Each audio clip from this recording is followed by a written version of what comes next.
I'm live. Are you live? I don't know, man, but we'll find out. Hey, everybody, and welcome back to Fast Charging with BnB, the best podcast on the internet, simulcast on Bears Workshop and My Tesla Live. I'm Brian.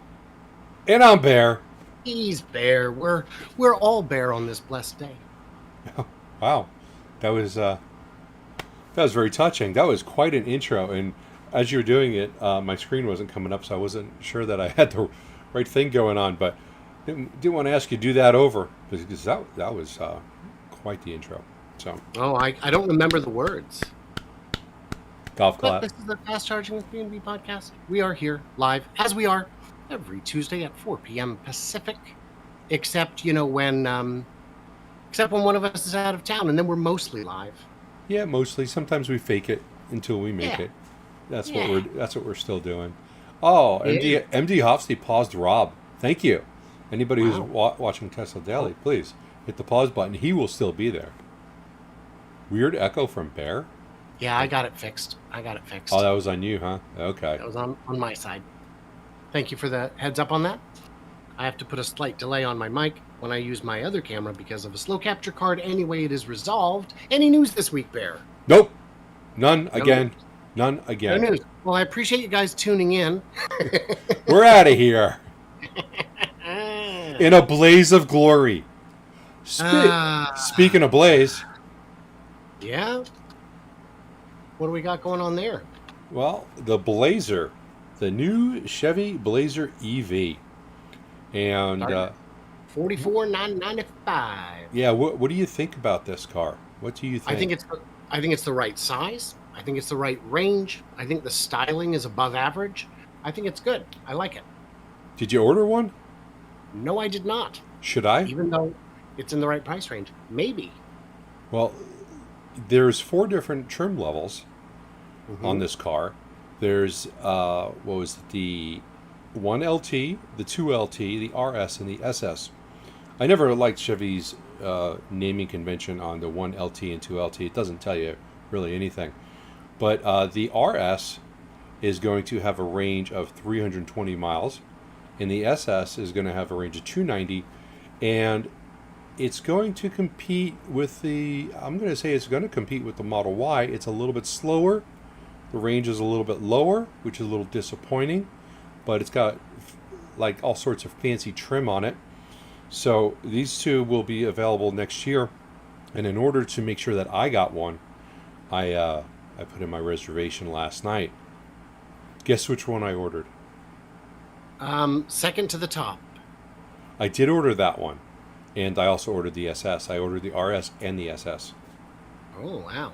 So we'll have one coming next summer, which is a very long time, and I'm hoping they can improve on some of these numbers by then, because they're gonna fall behind. If you're a year away from right now, I would like to see a little bit higher, because that 320 on that RS is for rear-wheel drive only. So I have a feeling the SS is probably going to be all-wheel drive all the time, and that's what brings it down to 290. So I think the RS, if you get in the all-wheel drive, may drop to 290. But I think it's a decent car. I like the interior, even though it's got... That was my next question. I do. Even though it's got a ton of screens. I'm bringing it up on mine. It's got the wraparound screen, almost like the Hyundai with the Hyundai Ioniq 5 has the dual screens up front like that. But the Hyundai forgot to curve it, and so you actually, even for me at 7 feet 9 inches, I could barely reach the right corner of the screen, and it's got to be close enough that you don't have to like lose your position while you're driving. So I like the curve on it. Those 3 little middle vents are kind of neat, even though they're vents, but I like 3 vents where it's blowing air all over the place. So that's to me, I thought it looked good, and not great. I mean, it still looks like an SUV. It's not like the super sporty thing, but for my purposes, I think it will definitely work. Well, and it's difficult to make something in that shape look like something other than an SUV. Yeah, you can make a clone of the Model Y. Worked for Ford. Yeah. So Chevy's not done because they're also No. going to have the Equinox, which is coming out in 2024, and that's going to be starting at an estimated $30,000. Which Do you is think they'll hit that price? for a bare basic one. I think they're going to pull the thing that legacy automakers pull with options, and every little option they're going to start charging you more for, which will be disappointing. That's one thing I love about the Tesla is that I ordered it and there was like 6 things to choose from. Everything else is included. The autopilot, the Super Cruise is an extra. The blind spot monitoring is an extra. They're not going to charge me a subscription to have heated seats, and it's all there. And some things they're going to even improve on and make it better. Unfortunately, when you buy a car from Chevy or Ford, there's just have a ton of different options that you can add on, and it's like a cash register noise, cha-ching, cha-ching, cha-ching, cha-ching. And when you start at 30, you don't end up at 40 if you want to get a decently price or optioned car. So hopefully it's not that bad. Maybe they'll start going in that direction. I know the Mach-E, when I ordered that had a decent amount of different things that you could add on that I'd rather just be like, make these into packages, but that's what they got to do to pretend like they're profitable. Well, and there are people, if it is truly available at 30, there are a lot of people who will buy that version. Yes. Especially people with expensive gas commutes. Yes. They are saying that this is going to get close to, or it hasn't been released, but their Car and Driver is expecting close to 300 miles per charge. So that'd be pretty decent. The RS package will bring it up to 40,000, and they haven't released any other trim levels. There's LT and RS. So, hopefully with the RS you get a decently packaged vehicle. To be determined. I think at the 30,000 price, you will get nowhere close to 300 miles. Well, Battery prices are still high, and I don't see that. I don't see monumental drops in battery prices in the next 2 years, especially in consideration of the fact that the demand is exploding right now. yes, it sure is. And what are they going to do to meet that demand? Right. As Jeff pointed out, so many of the biggest car battery makers are already in contracts with Tesla as the first choice of buyer. Mm-hmm. It's going to make it tough. Yeah, it is, but there are battery plants going up all over the United States. It's it's the new oil. You produce batteries. You are producing basically the oil for an ICE vehicle. So it's going to be a big thing, and there's going to be a lot of factories being built. Yeah. We just need the minerals to keep up. I think they can if they don't go overseas to get all the minerals. If they start looking local, by local It I mean takes years US. to get mines online. So if they start today, which they didn't, it's still going to be years to get the supply chain figured out. Yeah, well, you can get it started. That's what needs to happen. But I think Tesla is working behind the scenes to do that. They have talked about that before. So I think that there's a department somewhere that's working on that somewhere. Well, I'm less worried about Tesla than the other guys. Right, but if Tesla can solve all of their supply constraints and not have an issue, then it opens up for the other manufacturers to be able to get batteries from places that don't have to sell to Tesla. Fair. Totally fair. Do you know that GM, EVgo, and Pilot will install 2,000 fast chargers at travel centers? They are going to need it with all of these cars that they're selling, aren't they? Yeah. So I looked through the article, and there was one thing missing. The speed? The speed. You can't have, even though the level 2 charger has to be at least 75 kilowatts, if you're going to invest in all of these charging stations, you have to be able to get people in and out as fast as possible.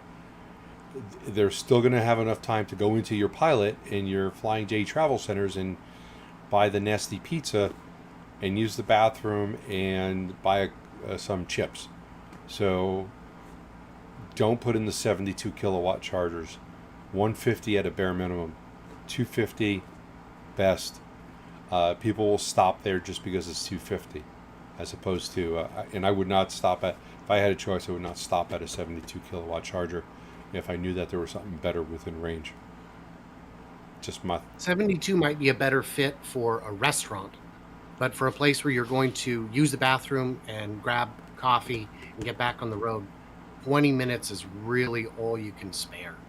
I agree with that. 150%, if that's a thing, or kilowatts. 150 kilowatts. I agree. Yes, I agree. Version 4. Yes. I often have to tell with the Toro people renting the EVs, Brian and I were talking a little bit earlier, there's a lot of education that needs to be done out there for people that have never driven one. And I'm running into them at least one or two a week where they really are clueless. And one of the things that I tell them is stay away from any charger that is below 72 kilowatts, because you're going to spend your entire vacation watching this car charge, and that's not fun unless you actually turn on Netflix and start watching a movie. So yeah, I went to a supercharger earlier this week. I haven't been to one in a while. The 250 kilowatt charger, and I needed to gain. I needed about 150 miles to add to the car. Put on Netflix. I think I was like 15-20 minutes into the show, and I was charged to 90%. So that's the expectation that people need. So Jordan S on your channel just said they're using federal money, so it has to be 150 kilowatt minimum. Is that written in That's stone? part of the infrastructure bill. Is it really? I thought they were going to start putting out 7 kilowatt chargers and saying, "Look what we did." I believe that is part of it. I think that is an actual requirement. Okay. You know what? 150's good. 250's great.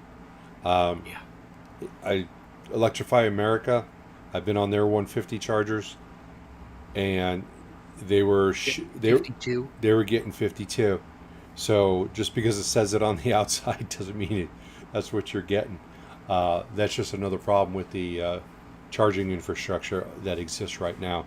So I've had 2 Electrify America trips so far in the last week and a half, and they both required a call to Electrify America. You know, that experience is what I have seen over and over on Out of Spec Motoring's channel. Whenever he's trying to do them, it's you have to have Jedi-like focus and ability to navigate the network just to not lose your mind. Yeah, so I got to tell you this real quick because this is funny. I know we're falling behind, but screw it. Oh, Screw it, I say. So I'm on the phone with AJ from Electrify America. Nice lady. She's probably sitting at home in her pajamas doing support for Electrify America. She helped me out a lot, but as we're talking, I came to an epiphany. I think the Saudis and the Russians who control the oil, I think they own Electrify America. And the plan here, the conspiracy theory that I have, is that if they make every charging station the worst experience that you could possibly have in that day without going to the dentist, then they have succeeded in making maybe 10% of everyone who stops hate electric vehicles and go back to the ICE vehicle. So I think Electrify America is owned by Mobil, Shell, BP, the Saudis, anybody who's into oil. They own Electrify America, and they are trying to destroy the electric infrastructure so that people hate EVs. And it makes total sense. I can agree with you there because Volkswagen was the founding owner, and I honestly believed for the longest time that they were trying to make it a bad experience to hamper EV adoption to benefit their diesel Jettas. Yeah, that worked out well. So I've convinced myself that there's a conspiracy theory behind this. So You get a Tesla though, you're going to be happy because I have yet to have a problem. I've had one supercharger that I went up to and it didn't work, so I just moved to another one because there isn't like a screen that you have to tap on. The whole idea of taking the cable, plugging it in, and then go and sit back in your car, so much better than Electrify America is. Okay, so first you want to plug in the cable, and then you want to hit this button on the screen, and then this button, and then this button, and so forth. And then as soon as it starts working, it starts screaming at you. There's like a high-powered fan. But you literally have to, there's got to be 10, 15 steps to get it to start charging. And with the Teslas, plug it in, walk away. That's it. Mm-hmm. They got to figure it out. They got to figure something out because it still sucks. Even if it worked, it still would have been a big pain in the ass. Like if it was raining, which it doesn't here, but like where you are, if it was raining and you're trying to tap on your screen and the raindrops are hitting your screen, I just can't see that as fun. Do you know that all electric vehicle sales are up 6% despite an overall drop in car sales? How could that possibly be? Well, there's a few theories. One is that companies are selling more of them. They're quite popular, it turns out. Yes, they are, and I like them. I like it a lot. You know, I think you are part of the reason that Polestar reports a 125% increase in electric car sales. Becomes a quiet success in the EV space. Well, ironically enough, mine was delivered on June 30th, so I counted as one of those. Yeah. So I was able to sneak in there, and if I helped with their sales, great. Full disclosure, I own all the stock, not just a little bit, but all of it. Oh, wow. Yeah. That's good to know. I don't want to say anything before, but yeah. You're very humble. I try to be. I try to be. So yeah, well, that's good for a Polestar. I think when they have their next Polestar 3 come out, they're going to have quite the orders on that. I think that's going to go over pretty well. And China's building battery factories faster than anyone, and everyone is building battery factories, and almost everyone's building them quickly. Mm-hmm. Yes. So anybody else up? VW could be, which Volkswagen boost BEV deliveries by 27%.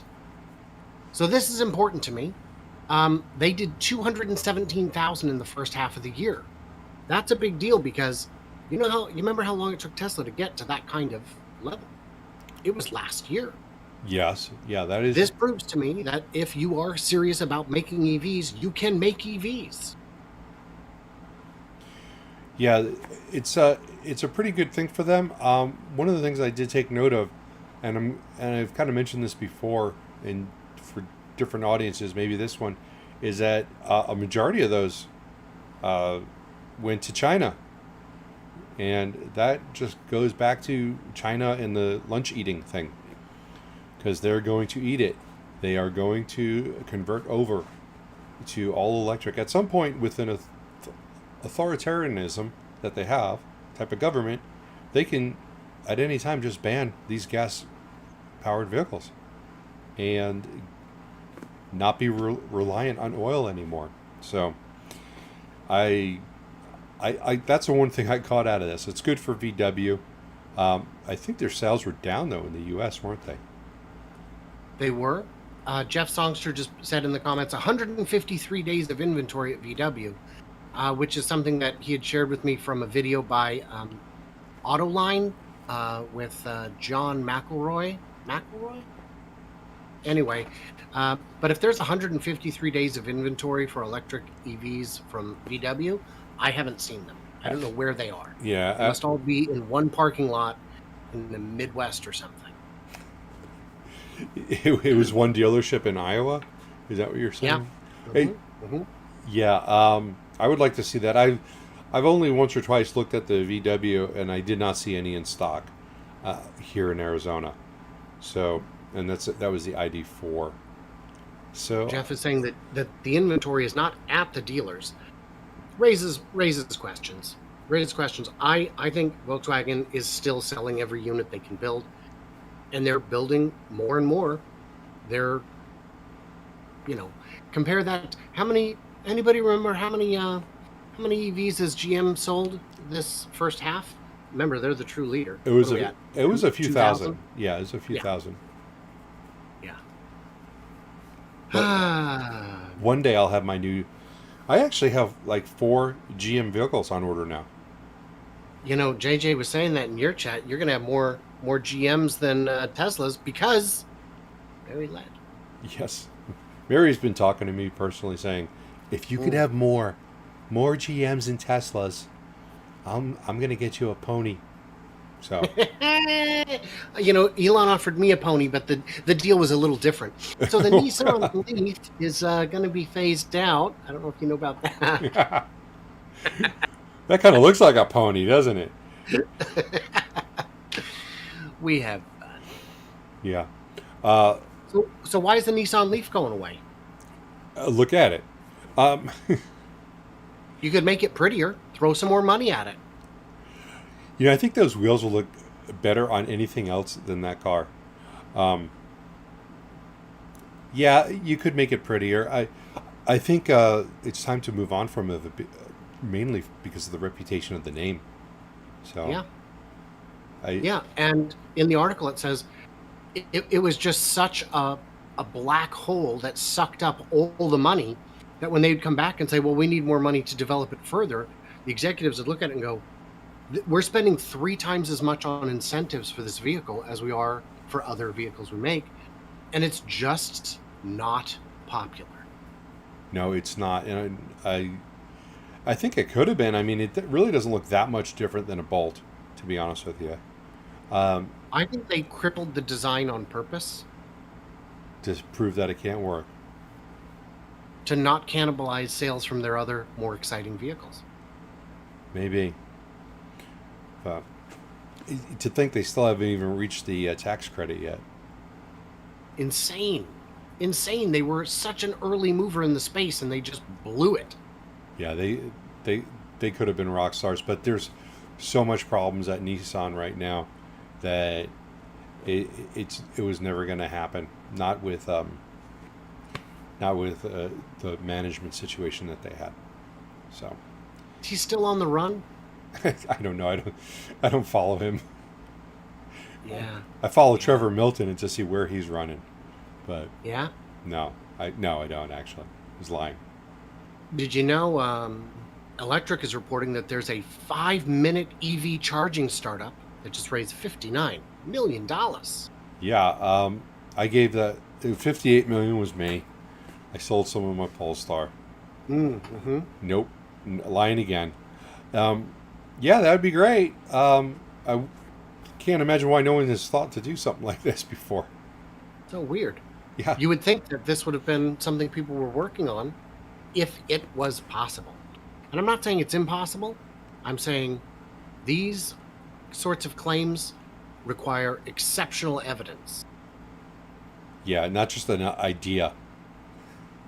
I agree that this would be very valuable. Oh, yeah. Also, you know how much juice, how many kilowatt hour, what kind of juice you'd need at your charging station to fill your tank in 5 minutes? The cars have to be able to receive that amount of electricity. Yeah. And I don't think any car out there is capable of receiving that much. Receiving a gigawatt. Yeah. It'd be maybe more, maybe 2. Oh. Good stuff. Very exciting. Yeah. But anyway, it will happen. Not in my lifetime, but hopefully my grandkids will talk to my ashes and tell me that it happened. Did you hear that VinFast, the Vietnamese EV builder, is going to get $1.2 billion in incentives from North Carolina to build a U.S. plant? Yeah, when I first looked at that, I was like, oh my God, that's a lot of money. But, when you look at the breakdown, it's not so bad. Some of it's for infrastructure around it. But I think that's great. Was that North Carolina? Yes. I think it's great for North Carolina. A lot of those southern states are getting a lot of the battery plants, a lot of factories. It's going to be very helpful for those areas of the country. For sure. Yeah. And this one, the job development investment grant is spread out at a rate of $10 million a year for 32 years. Yeah. Fine. That's fine. And like you said, the biggest chunk of it is for road improvements, water, sewer, infrastructure. Those are things, if you want someone to build a factory on land that's not in use, those things have to happen. And asking them to provide their own $500 million to put roads in is a big ask. Yeah. So I don't think it's as disgusting as it sounds. But No. So what do you think about these VinFast cars? Love them. Love them. I haven't seen any hands-on reviews. I've only seen the pictures. But there's no reason it can't work. They look all right. The specs are fine. If they can make them and make them cheap, let's do it. How many of them do you think I should order? Well, statistically, half. Okay. By the way, I don't know what's going on here today. With? Do you hear the sirens periodically? I just heard them for the first time now, but I'm partially deaf, so. Pretty loud earlier. No worries. Yeah, there could be like a murder, death, kill going on downstairs. Do you need to take a look or anything? Yeah. No, I'm good. Any news about Lucid? Yeah, they've been bragging a lot lately. Well, they haven't. Car and Driver was bragging for them. The Grand Touring is the best range of any EV that they've tested to date. Lucid tops 400 miles, beating out the Tesla Model S. Now, the GT is supposed to get closer to 500, or 500-ish. But this one, they achieved 410 miles in the Car and Driver testing. And that beats the Model S long range by 90 miles, which is pretty significant. Not sure exactly how they're testing. 75 miles an hour on the freeway. So now Lucid, when they tested their vehicles to pout off their range, they said that they were driving them at 70 miles per hour. So 75 is a little bit higher, and that, oddly enough, that 5 miles per hour makes a huge difference. Huge. The wind gets very thick the faster you go. And this is good. Long range is great. I would agree that most people don't need 500 miles. But if someone's willing to pay extra for it, by all means, have at it. Yeah. Well, I'm all up for 500 miles, but not at $139,000. Right. So right. That's something every time you sit down you feel that. That really gets you in the keister. Yeah. So and Lucid is so good that it's made the Tesla Model S feel kind of pointless. Oh, I just accidentally closed that window. That really just happened. Oh, I'm going to get it back. Hold on a second. That was really embarrassing.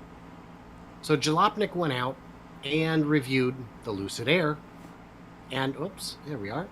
You lost it too, huh?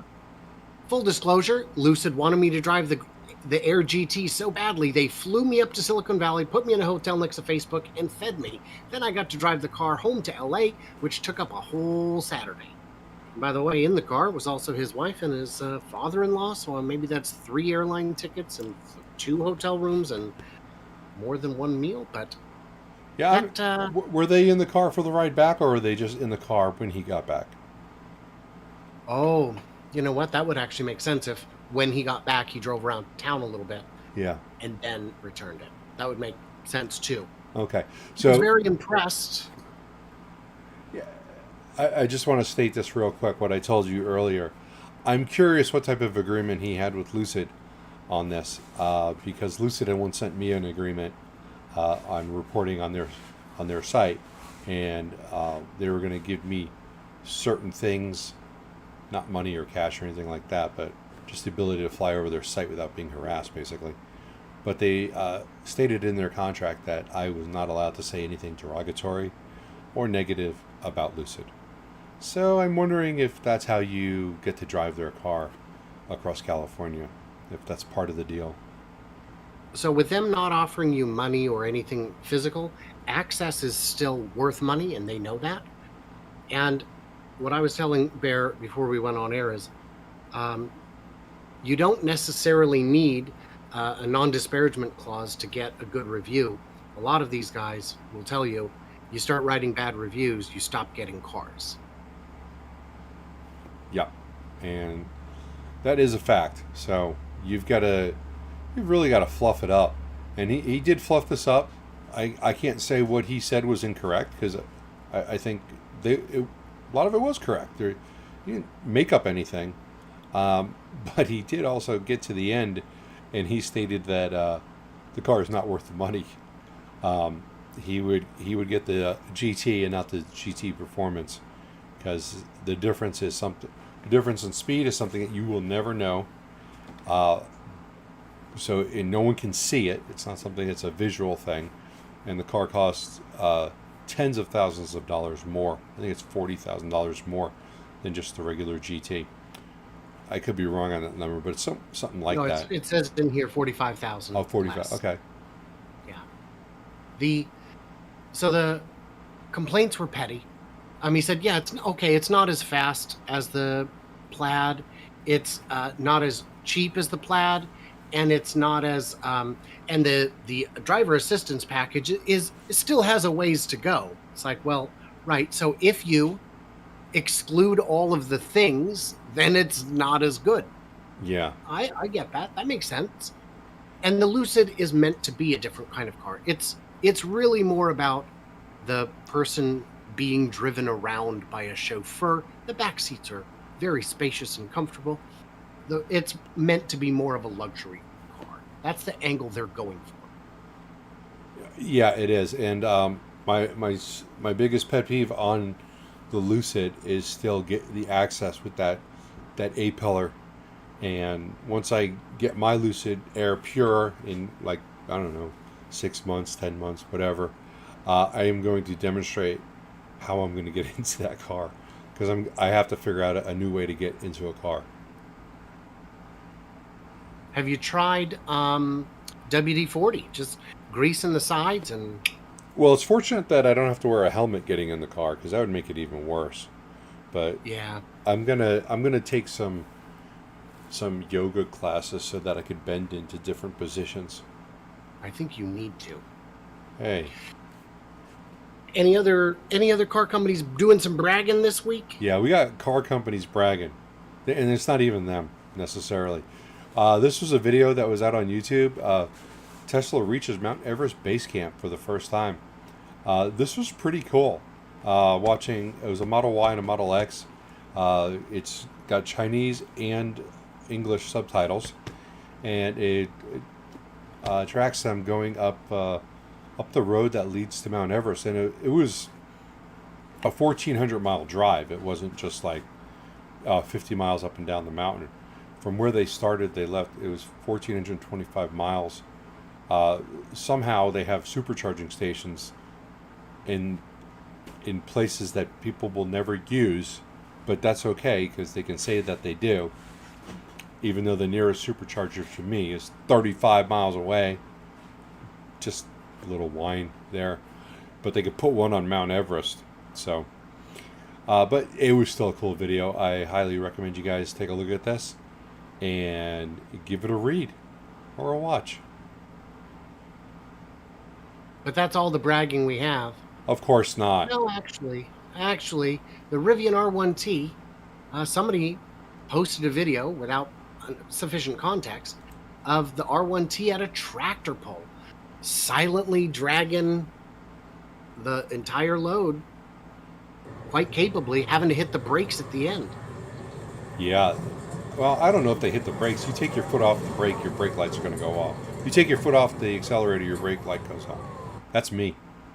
I was wondering what that was. Yeah, I ran the video. You didn't run the videos? I did. I kept it on silent. But I wanted to show that it was silent.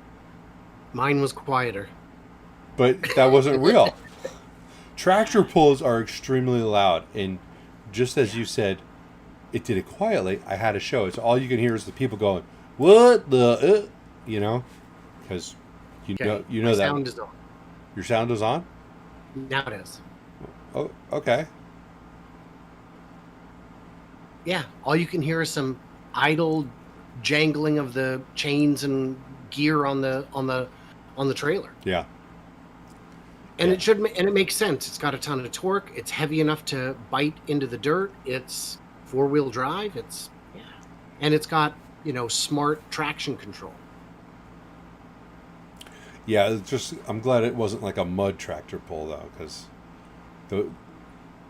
you've seen those, right? Yeah. Okay, because I don't think it would have done well in the mud.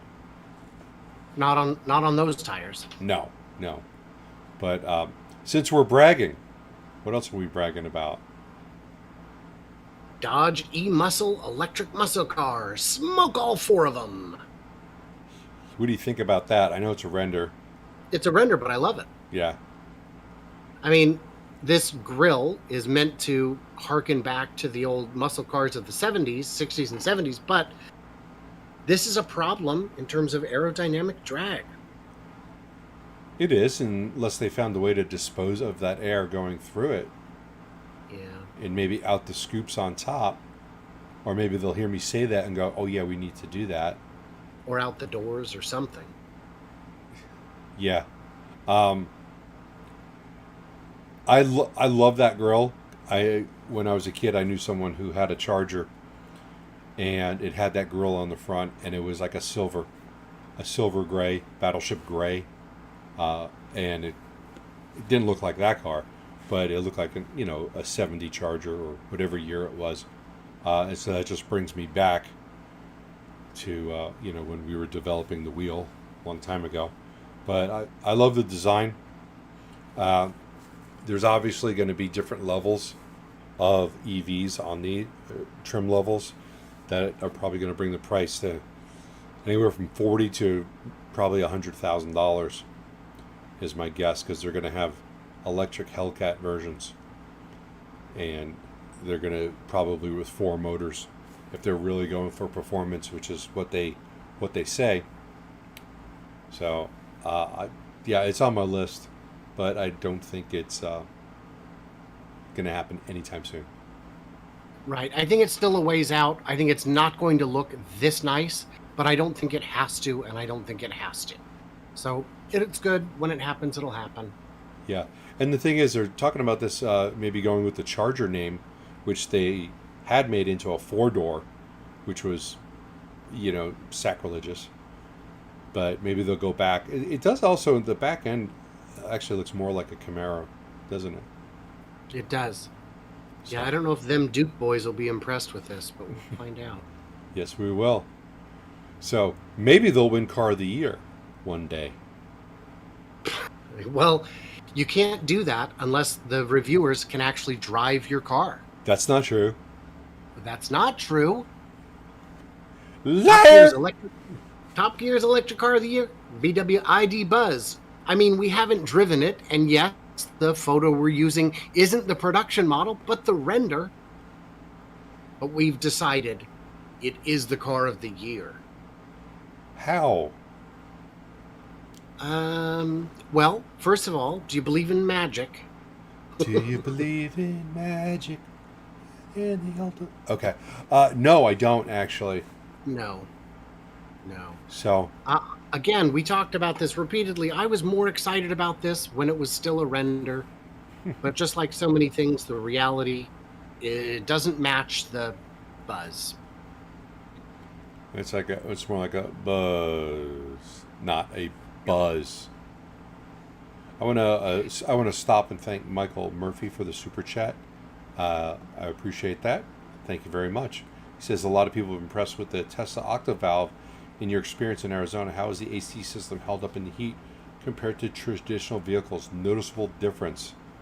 Out of the 14 cars that we currently have, the worst one for the AC is the Teslas. All 3 of them. No, the Y and the 3. And 2 weeks ago, I had to replace the AC unit in the Model 3. It was 2018 Model 3, $1,500 to get the AC replaced, which they did in a mere 3 hours. I was very impressed with that. but it does not blow strong enough. Some of the vehicles that I have, your hair is blowing. Wouldn't happen to you, Brian.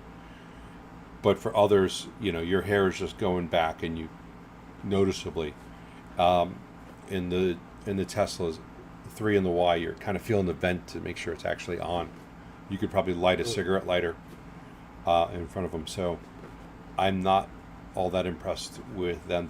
The Model S air conditioner blows your hair back, but the Y and the 3, and most air conditioners in Arizona this time of year cannot keep up, but they're just not even blowing air strong enough. So hope that answers your question, Michael. Sorry, this is a super chat. Super chat. Got to interrupt for that. Well, and it's good information. And if you guys want to interrupt Brian, give him a super chat, and he will stop, and he will answer your question, no matter what it is. I will say to Michael, that was also a good question. Yes. Yeah. We're still bragging. Hyundai officially debuts the Ioniq 6 with 379 miles of range and teases the upcoming Ioniq N performance EV. What do you think? I think it looks like a bar of soap. I think it looks like the ugliest Mercedes with Korean headlights. Okay, so this render right here at this angle looks a lot like the Mercedes EQS.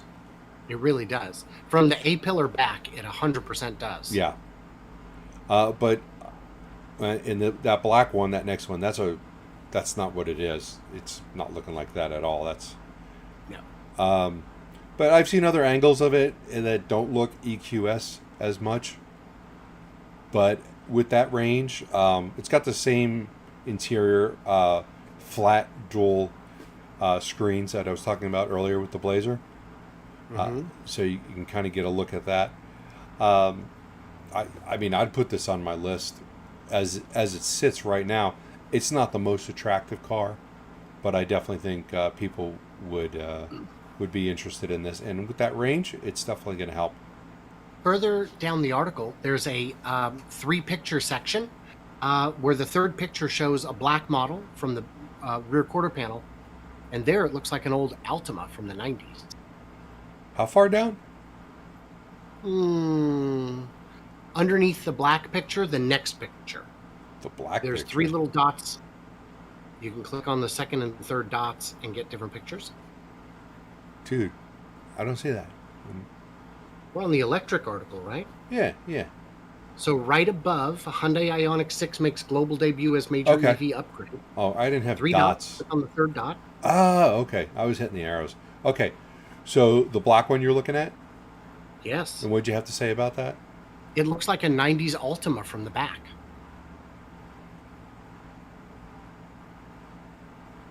Quick interruption. Jeff had to super chat me and say aerodynamics for the win, to which the answer is absolutely yes. Yeah. That's what I was just complaining about on the Charger. I don't get to complain on both sides. You are correct. Yes. Now, and this does look slippery. Yeah. I wonder if those side mirrors will make it. Those side mirrors those are only on the higher trim level, and they are cameras. I hope that's something that we can get into sooner than later. Yeah. Did you see the? If you scroll down a little further, and I think if you look at the interior pictures, the first one on the left, it's hard to see in these pictures, but there are 2 screens. Like where you would look for your camera, there are 2 screens on either side. So they're in the place that you would normally look for it. Yeah. So it's kind of an interesting concept, but you still have the large mirrors sticking out, which I don't understand, because the Tesla cameras have such a wide angle, and they're just little nubs that stick out of the fenders, and they don't need to have what looks like a hook, like Captain Hook, like on the side of your car. Like, can you put a little blade on it and decapitate people as you drive past them? You can, but those are aftermarket. Probably. It's a good idea. But they'll have the mounting bracket from the factory. Yes, of course. Of course.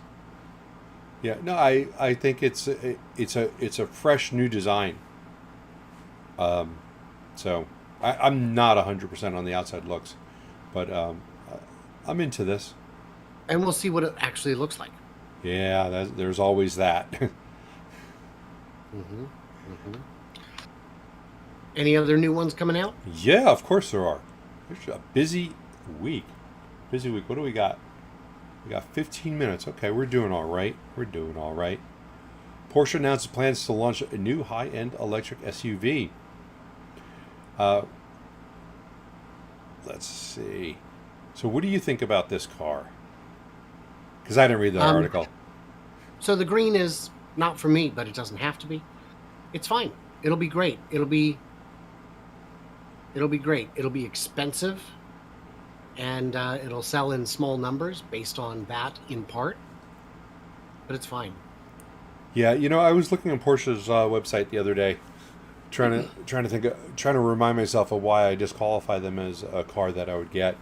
One, it's the range, and two, it's the price. It's those are the two things that they can't be both failing. But Porsche's got a problem with they somehow score horribly on the range tests or on the EPA test, but on the range tests they do better. And people report that they get a lot more range from their Porsches. And I think if that was a fact, people would... So your EPA numbers are self-reported, but you have to validate them and defend them. So they undershoot their EPA numbers on purpose. I don't think that's a good move. Why, but I don't think that's a good move. It's it's great to see them actually reporting correctly, or underreporting, because my biggest disappointment with my Teslas is not getting the range that has been reported to the EPA. So that is my biggest disappointment. I would like accuracy. They definitely game the numbers. And on the comparison tests I've seen over and over from all kinds of different outlets, consistently show Tesla doing among the worst on real world versus EPA, from what I've seen. Yeah, it's a fact, unfortunately. So, and I think people who buy Porsches are often buying them for the name. And if they want an EV and they want a Porsche, they almost don't care so much about the range as much. They want the fact that they have a Porsche EV. And then when it turns out that they're getting something that's even better than they thought, well, they're still happy. But I think what I had read early on was that Porsche is well known for understating their specs. So a lot of times they'd come out with a car that had 300 horsepower, and then enthusiasts would get it on the dyno and find it's 320, 322. And that was just something they would do to, I don't know, temper expectations? Maybe. But Maybe. I can see reasons to do it. I just don't think it's... well, they're selling every EV that they make, so I guess it doesn't matter, does it? Right. Yeah. And the nice thing about a car at this price point is I don't think they're losing money on every unit, unlike Chevy Bolt. Those are unlike the Mach E. Yeah, those are big money makers. I don't know what you're talking about. You can't just make these things up, Brian. That's right. I'm sorry, I forgot who the leaders are. Yes. Do you know Aston Martin is looking at Mercedes, Rimac, and Lucid to potentially use their EV platforms instead of developing their own? Well, that sounds probably like not a bad idea. I don't think they have the money to build their own.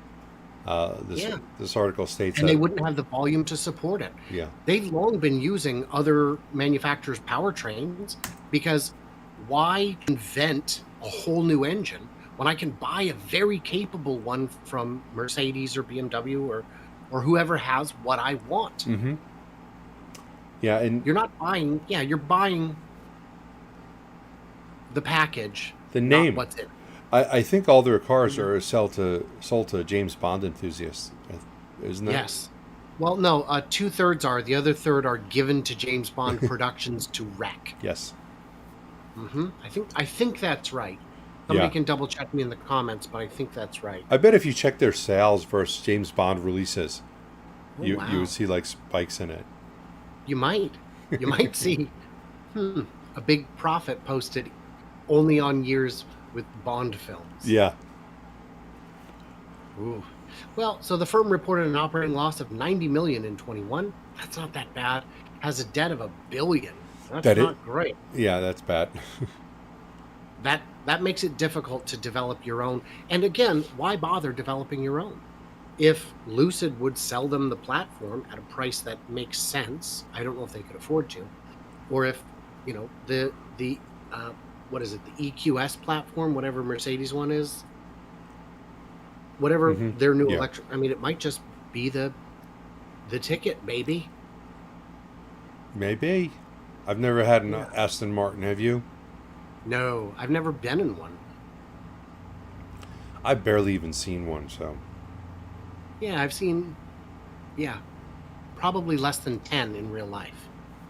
Yeah, I'm probably right there with you. All right, well, enough of this company that's going to go out of business. So this is great. Earlier, Jeff was talking, I think it was Jeff, somebody was saying how we'd read an article where the headline did not match the actual meat, and it was on the Lucid making the Plaid irrelevant. Here's one where the headline is so beautiful. With soaring gas prices, some EVs now pay for themselves in a year. I read this whole article. I did not find anything that would indicate that. Pay for themselves in a year. Well, are we rolling 24/7? Well, no, you're shuttling hookers around, and that's how. I wonder if the new DeLorean will be able to pay for itself in a year with a new smuggling pouch. Yes, that would be a good idea. That would be so awesome if they had some sort of option that was like smuggling hideaway or something, and they had like a secret compartment. Sandy Monroe's doing a teardown, and he finds this interesting little compartment, and there's literally a bottle of Coke in it. Easter egg. That would be an awesome Easter egg. Put a brick of flour in everyone underneath the hood. Oh, people would freak out. They would. Some people would be offended, though. Yeah. So, you guys all know what the economics are of EVs. This isn't new information. It's hyperbolic. The headline doesn't match. We know that higher gas prices lead people to look for lower priced operating alternatives. EVs fit the bill. And this says electric prices are expected to rise 6%. I hadn't heard that. But even still, it would still end up being significantly cheaper. Yes. There is no question about that. But they don't pay for themselves in a year. That would be awesome. Because, you buy a $60,000 Model Y and you get that back somehow in a year. I don't know how that's happening. What they could mean is on some models with a $7,500 credit, it would pay for the cost premium over an EV or over an ICE car within the first year. That I would believe. Yeah, that is what they are saying. If you go through this whole article, it is the money that you save on gas, and they compared, I think, like a Sentra to was it a Leaf, or it was something awful. So they compared those two cars together, and there's not much of a gas savings. I mean, when it comes down to it, between a Leaf and like a Sentra. I mean, you are going to save some, but it's not like going from a Cadillac Escalade to a Model Y. You make a face, but that's what I went from. Right. Yeah. No, I'm agreeing with you. Yeah. Here, $27,400 for the Leaf. The Sentra is $19,510, and the gas savings over the course of the year, plus the annual maintenance savings, is $1,500. Then you throw in the $7,500 tax credit, and it's paid for itself. But the Leaf and the Sentra are not comparable vehicles. No, they're really not. But you can't use that same example with a Tesla, with a Bolt, with a Toyota now in your Buzz Fork thing, or pitch, whatever it's called. Should we get to the last couple here? Yeah. We'll go this one real quick. Denver has okayed $9 million in spending for electric vehicle charging stations and solar rooftops. Great. Yeah. Don't really have anything to say about it. It's just good news. Yeah. Not a whole lot of money, though, when it comes down to it, especially after you bribe and pay everyone off that you have to. That's like bribe money in most places. Yeah. And by the way, for those curious, I am still accepting bribes. Oh, yeah. Or rather, I will start. Should one of you have $9 million, let me know, because I guess what I'm saying. If you know what, for $9 million, I can go ahead and open up a 4-minute supercharging station. That's what we're working on. It's kind of like 7-minute abs. 6. You can't even. No, it's 7. 7 is the number. Yeah. You can't get a proper workout in 6 minutes. Nikola adjourned shareholder meeting again, as Trevor is still blocking the stock issue plan. Yeah, there's a word that we could use. What word would you use? Come to mind. Which one? Bunch of them. Oh, a lot of them. Ass clownery. That's a good one. I got petty, vindictive, selfish spiteful. prick. Yeah. Vindictive, resentful.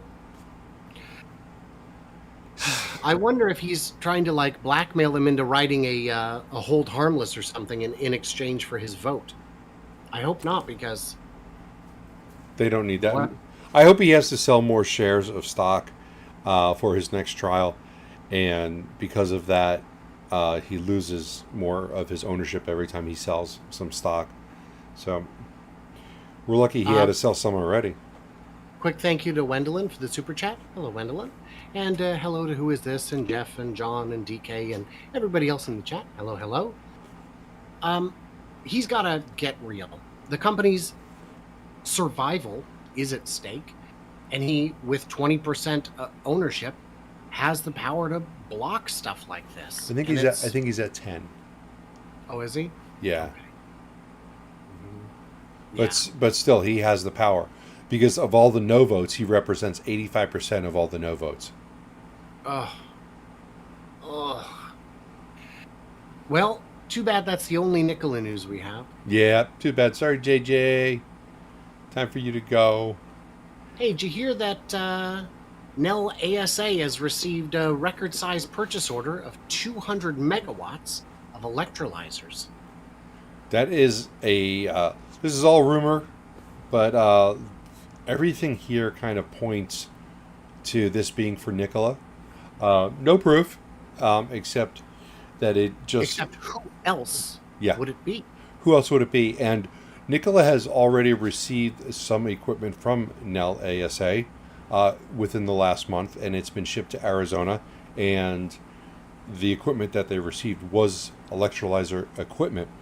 So this could be in addition to that, where they're going to set up an electrolyzer somewhere in Arizona, yet to be announced, but I think it's going to be at the Coolidge site, though I have no firm backing on that, except for their site plans say future hydrogen generation site, and it'll probably be a real good place to start. So David asked, what is an electrolyzer? Go ahead, Bear. An electrolyzer will take electricity and water and separate the oxygen and the hydrogen to make just hydrogen. So your H2O becomes hydrogen that you can then store and then repurpose into a fuel cell vehicle, which is a very big thing for Nikola, as they have 14,000 reservations for their fuel cell vehicle that they are developing. And they plan on becoming, let's call it the BP of hydrogen one day, by producing hydrogen and then reselling it in stations all over the country and working with... So I'm going to push back on your rumor and say, I don't think these are going to Coolidge. I don't think these are either going to Coolidge. I think they're going to a specific route between Coolidge and somewhere else, or between two places where they would be needed. Yeah, this 200 megawatts is probably going to be for several stations. I don't think they need 200 at one station, but this is for stations all around. I believe TA is going to be putting these hydrogen generating stations. They're working with TC Energy. They are also building some hydrogen generation stations, and they're going to go around the country. The ones that Nikola has already purchased, I don't think are in this. I think they're already either at Coolidge or in a storage somewhere, because they were just shipped. So John Yent had an interesting comment that I agree with. You may also be able to sell the oxygen. I don't know how that works, whether you can bottle that up, but yeah, that's a possibility. If it's coming also from water, there's no reason you can't. It's only if you're synthesizing from natural gas or something else that I imagine you would want to not do that. And it also depends what the oxygen is for. If you're using it for rockets, it could be helpful. Yeah, and then it of course, could be. yeah, and then of course there's a lot of pushback on hydrogen generally, which I agree with, but that's not what this is about. Right. My opinion is not what this is about. It's about hydrogen. Yes. And we could be wrong. This could be someone else. But again, I'm just not sure who. Yeah. It's probably a pretty good chance that we know who it is. So I think we were talking earlier on the live stream for Nikola, and the general consensus was once they get to their 50%, there's going to be a flood of announcements coming from Nikola. Either that or they're just going to dump it all on us during their earnings report for quarter two. But I think it's a good possibility that there's a lot of announcements that they've been holding back on. So, yeah, very likely. So we are already over time. I did want to thank, as I do, my patrons and Bear's patrons for supporting our respective channels. You guys are what makes us able to keep doing what we do. And thank you so much. and my hearty thank you goes out to all the patrons and all 29 people who are watching this right now, which is awesome. I've got 30 likes. That means I had a ghost. Go ahead and hit that like button. Oh, no, don't start signing off. I see those numbers going down. So we are going to be doing this again next Tuesday for episode number 39 next week. That's awesome. Wow. We're just killing it. My next live stream will be of the Lucid factory on Thursday. So my next live stream will be Friday for the weekly half-hour deal at 7 p.m. Pacific. Just real quick, I had to say Mr. Bogue's comment. Probably Elon's order of electrolyzers. He's made a change of ideas, and he's going to go with the hydrogen. Elon ordered the electrolyzers. Well, he could have ordered it to get enough oxygen for Starship. I think there's easier way for him to get hydrogen. But I don't. Not hydrogen, oxygen. Oh, oxygen. Yeah, he needs the liquid oxygen for the Starship. Could have been a SpaceX order. That's that's an interesting theory. It is, but it's going to be wrong. Yeah, well, I'm wrong enough. You get used to it. Yeah. So thank you, Bear, for your time. Thank you, all of you guys out there, for your time, for your likes, for your comments, for your chats, for your super chats, and all that good stuff. And thank you, Brian. And I'm looking forward to next week because we had a ton of stuff to go over this week. There's a lot going on. Yeah, a lot, too much. So thank you, everybody. Thank you, Bear, and we will see you next week.